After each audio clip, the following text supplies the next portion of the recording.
Pressure cooker থেকে as a film maker Raihan Rafi যাত্রা শুরু হয়েছে, যেটা আমি বানাতে চাই। প্রেশার কুকার টাইপের সিনেমাই আমি বানাবো। আমি কখনো তুফান তাণ্ডব বানাবো। মানে এমন কিছু নাই সিনেমায় যেটা খুবই দেখলে প্রবলেম বাট আমি তো রিয়েল একটা জায়গায় যেতে চাই, যত পিওর থাকা যায় আর কি চরিত্রের গল্পের। তো ওই জায়গা থেকে আমি যদি এখন এটা না দেখাই, সেটা আবার এটার একটা সবাইও দেখতে পারবে না সবার দেখা উচিত না। ওই জায়গা থেকে 18+ ফিল্ম, হ্যাঁ, বাট ওইটার কারণে যে একটা অডিয়েন্স কমে যাবে সেটাও জানতাম। এই চ্যালেঞ্জটাই তো নিতে চাইছি বা ডিরেক্টর চাইছে। আমি বুবলি আমাকে ফোন করছিলাম, হ্যাঁ বুবলি মানে পরে এসে অ্যাড হয়েছে, বুবলি প্রথমে ছিল না। বুবলির জন্য এটা অনেক ছোট একটা, বুবলি তো এটা এমনি করছে আমার জন্য। তো বুবলি তো আমাকে বাঁচাই দিচ্ছে বলবো এই সিনেমাতে। আমি যত যাই বলি না কেন, সাকিব খানের একটা বিশাল ফ্যান ফলোয়ার আছে, বা আমাদের এখানে মেল ডমিনেটেড ঈদ হয় বা এই ধরনের সিনেমা হয়, ওভাবেই মানুষ, ডিরেক্টর ওভাবেই প্ল্যান করে যে আচ্ছা ওর সাথে এভাবে হলে তাহলে টাকাটা উঠে আসবে, এভাবেই চিন্তা করে। একটা ফিমেল সেন্ট্রিক বা ফিমেল গল্প দিয়ে ব্যবসা, এটা এখনো আমরা প্রুভিং এর পথে। এটা করতে পারলে আরেকটা গল্প হয়তো আসবে।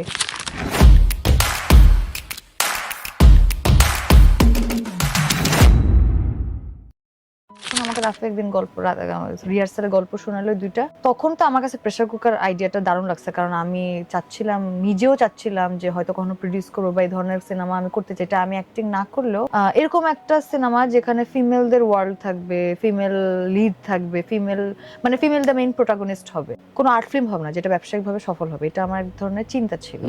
রাফি যখন আমাকে প্রেসার কুকার আইডিয়াটা শুনছে, তখন আমার কাছে ও নাইস, এটার সাথে এটা মানে আমার যে চাওয়াটা, এটা এই গল্পের সাথে খুব ভালো পারফেক্টলি ফিট ইন করে। Also Rafi is a very good director, proven director. So এখানে কোনো মানে একটা ব্যবসায়িকভাবে সফলতা হওয়ার সম্ভাবনা আছে, যেটা আমার কাছে অ্যাজ অ্যান অ্যাক্টর আমার ভিশনের সাথে খুব ভালোভাবে মার্চ করতেছে। রাদার দেন আমি যদি এভাবে চিন্তা করতে পারতাম, আচ্ছা এখন আমি কমার্শিয়াল বা ওই টাইপের রোমান্টিক সিনেমা করি নাই, এখনই তো পারফেক্ট টাইম, আমি একটা নায়কের সাথে আমি লিড থাকবো, শুধুমাত্র আমি, রায়হান রাফি ডিরেক্টর, তো শিওর শর্ট হিট। এইভাবে সিনেমা বানাই না, আমার এবার বানানো উচিত না এজ এ ডিরেক্টরদের কাছ থেকে, যে আমি এবার মেয়েদেরকে নিয়ে বানাবো, আমি এবার ছেলেদের বানাবো। আমি আসলে গল্প ক্র্যাক করি, আমি গল্প বলার চেষ্টা করি। আমার ছোটবেলার থেকে একটা স্বপ্ন ছিল যে আমি কি ধরনের সিনেমা বানাবো।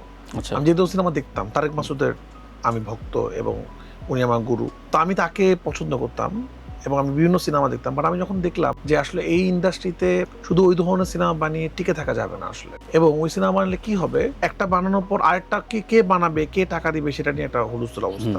কেউ পারে নাই সেকেন্ড ছবিটা বানাতে, কারণ সারা জীবন গল্প শুনছি যে ডিরেক্টরদের ফ্ল্যাট বিক্রি করে, গাড়ি বিক্রি করে, জমি বিক্রি করে সিনেমা বানাতে হয়েছে, এবং এর পরবর্তীতে সিনেমা বানাতে পারে না। আমি যদি পাখি না হই, আমাকে যদি অন্য ক্যারেক্টারের জন্য রাফি বলতে, আমি করতাম, কিন্তু প্রেসার কুকারের জন্য পাখি ধরে এটাই আমি হইলে এটাই করব। সো আমাকে রাফি বলতেছিল আন্ধারের বিষয়, তুমি আন্ধার না করলে আমি মন্দিরাকে নিব, নট প্রেসার কুকার।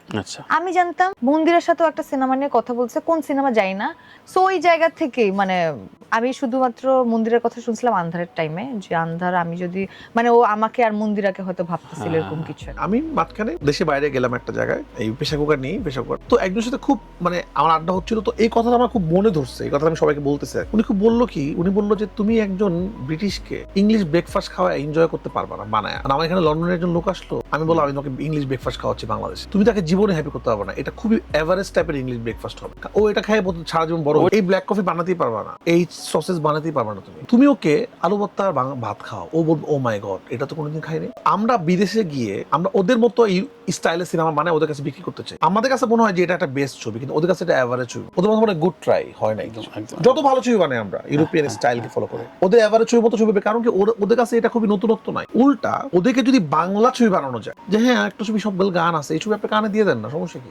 এগুলা খুবই কমন, যে বলবে এখন ও রাফির সাথে দুইটা সিনেমা, এখন তো রাফির সাথে প্রেম, ও আচ্ছা সুমনের সাথে দুইটা সিনেমা, এখন তো সুমনের সাথে, ও রাজের সাথে রাজের সাথে এখন এরপর আবার মনে হয় রাজের সাথে প্রেম বা নিজের সাথে প্রেম। এটা খুবই কমন, এগুলো ইউজ টু, এগুলো নিয়ে এখন আর ইম্প্যাক্টও হয় না, কিছু লাগে। এটা মানুষ বলতে ভালো লাগে, পছন্দ করে, তারকাদের জীবন নিয়ে একটা কিউরিসিটি থাকে। কোনো প্রেম থাকলে না ওটা বোঝা যায়, ওটা লং লাস্টে বোঝা যায়, ওই সময় না বোঝা গেলে কিছুদিন পর এমনিই বোঝা যায়।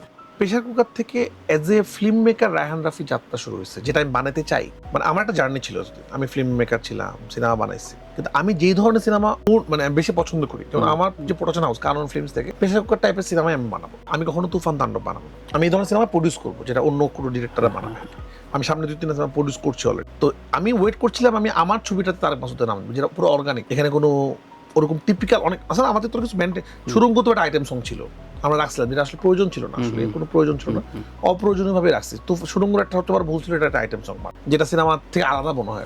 তো আমি স্বীকার করতে আমার কোনো সমস্যা নাই। তো এই জন্য আমি আমার ওস্তাদকে আসলে উৎসর্গ করে আমি আমার নতুন যাত্রা শুরু, পেশাগত থেকে আমার রায়হান রাফির একটা নিউ জার্নি শুরু হয়েছে। এটা আমি আমার ওস্তাদকে দিয়ে আমি শুরু করলাম নতুন জার্নি। এখন থেকে আমি এই ধরনের সিনেমা বেশি বেশি বানাবো, যেটা আমি বানাতে চাই আসলে।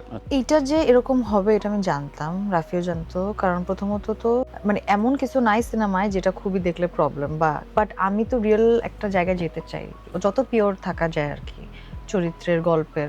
সো ওই জায়গা থেকে আমি যদি এখন এটা না দেখাই, সেটা আবার এটার একটা সবাইও দেখতে পারবে না, সবার দেখা উচিত না। ওই জায়গা থেকে 18+ ফিল্ম, হ্যাঁ, বাট ওইটার কারণে যে একটা অডিয়েন্স কমে যাবে সেটাও জানতাম। এই চ্যালেঞ্জটাই তো নিতে চাইছি বা ডিরেক্টর চাইছে। আমি এত বছর পর আমার প্রথম ছবি যদি প্রেশার কুকার হইতো কেউ দেখতো না। প্রথম কথা, আমি প্রেশার কুকার যে বানাতাম আমার প্রথম ছবি হিসাবে, এটা কেউ দেখতো না, এর একদিনও চলতো না আসলেই। কোনো আর্টিস্ট অভিনয় করতো না এটাতে, খুবই গরিব একটা সিনেমা হতো আসলে। তো আমি কেন এত না, আমি সাকিব খানকে নিয়ে হয়তো 5 নাম্বার ছবিতে এক্সপেরিমেন্ট করি। আমি সাকিব ভাই ফ্যান দেখে একটু একটু করে, তুফান আজকে ব্যবসা ফরুজ তাণ্ডবে কিন্তু আমি তুফান বানাই নাই, তাণ্ডবে আমি একটু এক্সপেরিমেন্ট করার চেষ্টা করছি। জয়া আহসান সাথে আফজাল হোসেন, অনেক বড় আর্টিস্টের সাথে সাকিব ভাইকে অনেক চেঞ্জ হয়েছে, উনি ওনার ভয়েস চেঞ্জ করছে। কিন্তু আমি তুফানে চাই নেই আসলে চেঞ্জ করতে। আচ্ছা আচ্ছা, স্বদেশ তো চেঞ্জ করার মতো একটা স্টোরি, ওখানে আসলে ওনার অর্ডারটাকে আমি নতুন ভাবে ইউজ করার চেষ্টা করছি। সময়টা হয়নি, বা আমি আসলে সময়টা হইলে ওই সময় সাকিব ভাইকে আমি এটা বানাতাম। আমি আরো পরে হয়তো 2 বছর পর যে সাকিব ভাইকে নিয়ে আসলে একটা স্বদেশের মতো সিনেমা বানাবো। আমিও দামি শট দিই না। তো ওই সময় আমার মনে আছে, আমি বাবু ভাই খুবই নিজের থেকে মানে নিজে থেকে সে ওনাকে নাকি 30-35 বছর ওনার ওয়াইফ ছাড়া কেউ টাচ করে নাই। উনি রিহার্সালে যে শুটিং এ, হ্যাঁ, উনি অনেক স্টিভ ওনার বডি। আমি এমন বডি দেখলে বুঝতে পারি আপনার বডি কিরকম, আপনার মানে না নেন বা এটা বোঝা যায় আর কি বডি ইয়া দেখলে। তো ওনার ওয়াইফ আমাকে, উনি শুটিং এর দিন আসে আমার সাথে, বলছে যে তোমার ভাবি কথা বলবে। আমি ভাবির সাথে, আমি জি আসসালামু আলাইকুম, কেমন আছেন, এসে আমার সাথে আগেও দেখা হয়েছে। ও আমাকে বলতেছে, শুনো, আমি তো হাকিমকে বলছি যে তুমি সবার সাথে এমন ভাবে বিহেভ করবে যাতে সবাই মনে করে যে এই লোকটার ক্যারেক্টার খুবই খারাপ, তুমি একদম ক্যারেক্টার থাকবা। আমি হাকিম ভাইয়ের সাথে প্রথম কাজ, আমি মুগ্ধ হয়ে গেছি ওনার যে, আমি শুনছি, আমি তো যখন ছোট ছিলাম তখন এত বুঝতাম না, হোস্টেলে পড়াশোনা করতাম। উনি একসময় সুপারস্টার ছিল বাংলাদেশের নাটকে। কেন উনি সুপারস্টার ছিল, আমি ওনার সাথে কাজ করে বসছি। ওনার শুটিং ধরেন 12টার দিকে, উনি সকাল 8টার সময় চলে আসছে, সেটা হাঁটাহাঁটি করতেছে, কস্টিউম পরে ঘুরতেছে। রাফি ঠিক আছে, কি করতে হবে, ডায়লগের প্রতিটা লেয়ার, মানে আমার মনে হয়েছে এখন আমি অনেক পরে যে হাকিম ভাইয়ের সাথে কাজ করছি। আমি এখন চাই নাটকের পুরনো অভিনেতাকে নিয়ে কাজ করার। তারা এক একজনের কাছে অনেক ম্যাজিক ঢুকে আছে, আমরা আসলে ভাবি না। এটা যেটা বলছিলাম যে আমাকে প্রেসার কুকার ধরেন যে আমার জন্য এত সোজা না। ধরেন যেটা যে চ্যালেঞ্জটা নিতে চাইছে, যে সব এখানে ধরেন আমি যত যাই বলি না কেন, সাকিব খান একটা বিশাল ফ্যান ফলোয়ার আছে, বা আমাদের এখানে মেল ডমিনেটেড ঈদ হয় বা এই ধরনের সিনেমা হয়, ওভাবেই মানুষ, ডিরেক্টর ওভাবেই প্ল্যান করে যে আচ্ছা ওর সাথে এভাবে হলে তাহলে টাকাটা উঠে আসবে, এভাবেই চিন্তা করে। একটা ফিমেল সেন্ট্রিক বা ফিমেল গল্প দিয়ে ব্যবসা, এটা এখনো আমরা প্রুভিং এর পথে। এটা করতে পারলে আরেকটা গল্প হয়তো আসবে, এটা আস্তে আস্তে শুরু হবে। সেই জায়গা থেকে টাফ কিন্তু এই ফাইটটা দেওয়া। সো সবাই যারা সিনেমাটা দেখছে সবাই কিন্তু এটা বলছে। আমি পূর্ণিমাকে ফোন করছিলাম, হ্যাঁ বুবলি অনেক পরে এসে অ্যাড হয়েছে, বুবলি প্রথমে ছিল না। বুবলির জন্য এটা অনেক ছোট একটা, বুবলি তো এটা এমনি করছে আমার জন্য। আমি খুব একটা এটাকে, মানে আমার কাছে প্রথম প্রায়োরিটি গল্প, তারপরে হলো যে প্রডিউসার, প্রপার বাজেটটা, তারপরে আর্টিস্ট আসলে। আচ্ছা আচ্ছা, মানে আর্টিস্টকে মাথায় গল্প লিখে, রাইট। তো বুবলি তো আমাকে বাঁচাই দিচ্ছে, বলবো এই সিনেমাতে কেমন একটা ছোট ক্যারেক্টার ছিল। তো বুবলিকে বলছি তুমি এই সিনেমাটা করো, আমি প্রথম সিনেমা বানাচ্ছি, কানফেসে প্রথম সিনেমা, স্ক্রিপ্ট পড়লে তুমি হয়তো করতে যাবে না বা তোমার জন্য ভালো হবে, তুমি করো। বুবলি যেহেতু টান অনেক সাকসেসফুল ছিল, বুবলি বলে বা মানুষ বলে টান থেকে বুবলির অভিনয়ের জার্নি শুরু হয়েছে। তো বুবলি আমাকে আসলে করেছে, বুবলির জন্য তো ছোট, বুবলি তো বড় একক সিনেমা করে। তো বুবলি আমার জন্য এই কাজটা করেছে আসলে। আমার সাথে যারা কাজ করছে এখন পর্যন্ত সবাই আমার সাথে আবার কাজ করতে, তার মানে আপনি যদি আমার সিনেমাতে কোনো অভিনয় করেন, আপনি আমাকে মিস করবেন, এটা আমি গ্যারান্টি। আপনি আমার সাথে আবার কাজ করতে চাবেন। আমি আমার আর্টিস্টদের সাথে এমনভাবে বিহেভিয়ার করি, তাদেরকে এমনভাবে আমি কেমন, যেমন আজকে আমি হাকিম ভাইকে নিয়ে আসলাম, হাকিম ভাই যদি আমি ইউজ না করতাম, আপনি মানে হাকিম ভাই আমার সাথে, হাকিম ভাই এত আরাম পাইছে, উনি আমার সাথে আরো কাজ করবেন। সেলিম ভাই আমার সিনেমাতে ন্যাশনাল অ্যাওয়ার্ড পাইছে, নাসির ভাই আমার সিনেমাতে ন্যাশনাল পাইছে পড়া নেই শুরুর দিকে। তো আমি তো নতুন নতুন অভিনেতা থেকে আসলে করে, মানে চেষ্টা করি ভালো মতো প্রেজেন্ট করা, এই জন্য হয়তো বিশ্বাস।